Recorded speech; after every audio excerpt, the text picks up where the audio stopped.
ओम शांति, शांति, संयम और आत्मिक शक्ति की वृद्धि के लिए हम अनेक प्रकार की कहानियां सुनते हैं, प्रसंग सुनते हैं, जिससे हमारे जीवन में अनेक परिवर्तन आते हैं। ऐसी ही एक कहानी दो बिन मां के बच्चों की, जिनका नाम रूप बसंत था। रूप बसंत नाम से ही हमें अनेक प्रकार की शिक्षाएं मिलती हैं। इन दोनों बच्चों ने हमें इस कहानी के द्वारा किस प्रकार जीवन में आने वाली परिस्थितियों को पार करना है, हर विघ्न, हर समस्या को पार करते हुए अपने लक्ष्य पर अपने मन बुद्धि को एकाग्र रख कैसे लक्ष्य को प्राप्त करना है, यही शिक्षा दी है। तो यह कहानी आप भी सुने और अपने बच्चों को अवश्य सुनाएं। रूप बसंत एक प्रसिद्ध लोक कथा है जो हिंदी में प्रचलित है। यह कहानी दो भाइयों की है, रूप और बसंत, जिन्हें उनकी सौतेली मां के कारण राज्य से निकाल दिया जाता है। अंततः वे अपनी पहचान छिपाकर बड़े होते हैं और अपने राज्य पर फिर से अधिकार प्राप्त कर लेते हैं। विशाल नगरी के महाराज चंद्रसेन की दो पत्नियां थीं। एक सुनीति जो बहुत भक्तिभाव वाली थी, दूसरी कनक लता जो कि बहुत ही अभिमानी और अपनी ही मनमानी करने और कराने वाली थी। रानी सुनीति के दो बेटे थे, रूप कुंवर और बसंत कुंवर। दोनों ही बेटे बहुत ही एकाग्रता से राजविद्या पढ़ते थे। दूसरी रानी कनक लता का बेटा मान कुंवर बहुत ही उद्दंड और शरारती था। वह पढ़ाई पढ़ने की बजाय अपने मित्रों के साथ नगर में सबको परेशान कर अपना रोब जमाने निकल पड़ता था। छोटी सी बीमारी में सुनीति रानी की मृत्यु के बाद रानी कनक लता ने दांव पेच लगाकर दोनों कुंवर रूप और बसंत को देश से निकलवा दिया। राज्य से बाहर निकलने के बाद बड़े भाई रूप कुंवर ने छोटे भाई बसंत कुंवर को समझाया कि हमें किसी से भी यह नहीं कहना है कि हम महाराजा चंद्रसेन के बच्चे हैं, राजकुमार हैं, क्योंकि ऐसा करने से अपने बाप का नाम बदनाम होगा। ये दोनों भाई जहां भी काम करने जाते तो कोमल हाथों में छाले पड़ जाते और फिर भी सब कुछ चुपचाप सह लेते। वे जहां जहां काम करते वहां वहां दोनों के गुण, बोलचाल, रॉयल्टी, व्यवहार आदि को देख सब यही कहते कि ये कोई साधारण लड़के नहीं लगते, ये तो जैसे राजकुमार लगते हैं। कार्य कराने वाले कभी कभी उनको अपमानित भी करते थे, ज्यादा काम भी कराते थे, परंतु फिर भी दोनों ही कुंवर सदा अपकार करने वालों पर भी उपकार करते थे। वे कभी किसी का काम बिगाड़ते नहीं थे। थोड़ा धन भी वे जरूरतमंदों को दान अवश्य करते थे। कभी भोजन करने बैठे और कोई मांगने वाला आ जाता तो जिसके घर पर काम करते थे वह उनको भगाने की कोशिश करता था, लेकिन रूप बसंत खड़े होकर अपना भोजन उनको दे देते थे।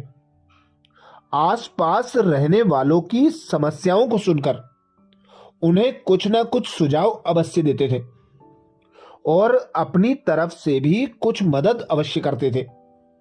पूजा पाठ आदि भी करते थे।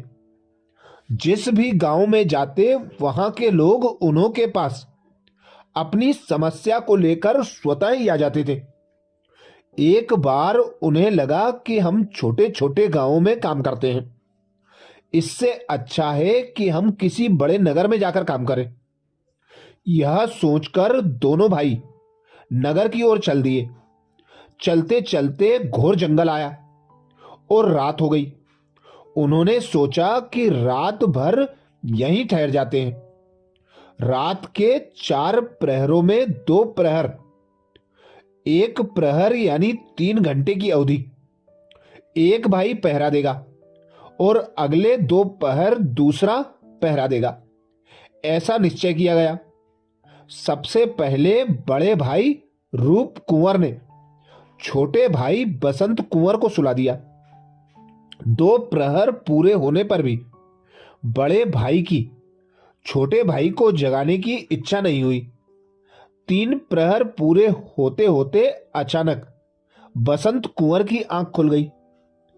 आसमान में तारे देखकर उसने कहा, भैया, आपने मुझे 3 प्रहर सोने दिया, अब आप आराम से सो जाइए।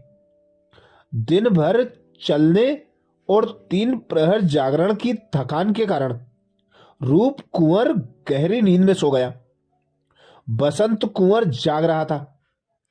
उस समय पेड़ पर एक तोता मैना आपस में बात कर रहे थे कि इस पेड़ पर 1 साल में सिर्फ एक ही फल पकता है, लेकिन यह फल ऐसा है कि जो इस फल को तोड़ेगा उसे विषैला नाग ढसेगा और जो उसे खाएगा वह सुबह होते ही महाराजा बन जाएगा। लेकिन महाराजा बनते ही वह अपनी पुरानी याददाश्त भूल जाएगा, सिर्फ संस्कार इमर्ज रहेंगे।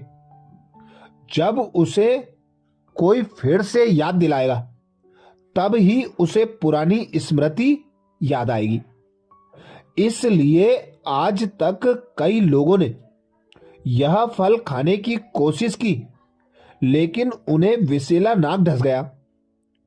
तोता मैना की ये 2 बातें सुनकर बसंत कुंवर के मन में आया कि हम तो 2 भाई हैं। रूप कुंवर ने तो ये बातें सुनी नहीं है, तो मैं ऐसा करूं कि इस फल को तोड़कर बड़े भाई को खिला देता हूं ताकि वह महाराजा बन जाए, क्योंकि उनमें मेरे से भी ज्यादा प्रजा पालन के गुण हैं। वह प्रजा को बहुत सुखी रखेंगे। वह खुद फल खाकर महाराजा बन सकता था, फिर भी उसने फल तोड़कर तुरंत ही रूप कुंवर को जगाकर कहा, भैया, इस पेड़ पर बहुत मीठे फल थे, मैंने तो बहुत खाए, अब एक ही बचा है, आप इसे खा लो। ऐसा कहकर रूप कुंवर को फल खिला दिया। थोड़ी ही देर में एक विषैला नाग आया और बसंत कुंवर को ढसकर एक पल में वहां से चला गया। बसंत कुंवर बेहोश हो गया। तब रूप कुंवर उसको उठाकर पास ही बहती हुई एक नदी के किनारे पर ले गया और दंश वाले भाग पर थोड़ा चीरा लगाकर पांव को बहते पानी में रखा ताकि खून के साथ जहर भी पानी में बह जाए। थोड़ा सा उजियारा होने पर उसे थोड़ी ही दूर पर एक नगरी दिखाई दी। वह किसी वेद को बुलाने के लिए उस ओर दौड़ पड़ा। उस नगर के राजा को कोई वारिस नहीं था। राजा की मृत्यु के बाद राज पुरोहित ने कहा कि पूरे राज्य के लोग नगर चौक में इकट्ठे हो जाएं और हथिनी जिस पर भी जल कलश रखेगी वही इस राज्य का नया राजा बनेगा। उस अनुसार पूरे ही राज्य के लोग नगर चौक में सुबह होने से पूर्व ही पहुंच गए। दूसरी तरफ रूप कुंवर वेद को ढूंढने जब राज्य में गया तो हर घर खाली था। वह जब नगर चौक में पहुंचकर वेद से मिलकर उसको अपने साथ चलने की प्रार्थना कर ही रहा था कि उतने में ही हथनी घूमती घूमती उसी स्थान पर आकर ठहर गई और उसने रूप कुंवर के सिर पर ही जल कलश रख दिया। कलश का जल सिर पर पड़ते ही रूप कुंवर पिछली याददाश्त भूल गया। सिर्फ राजाई संस्कार इमर्ज रहे।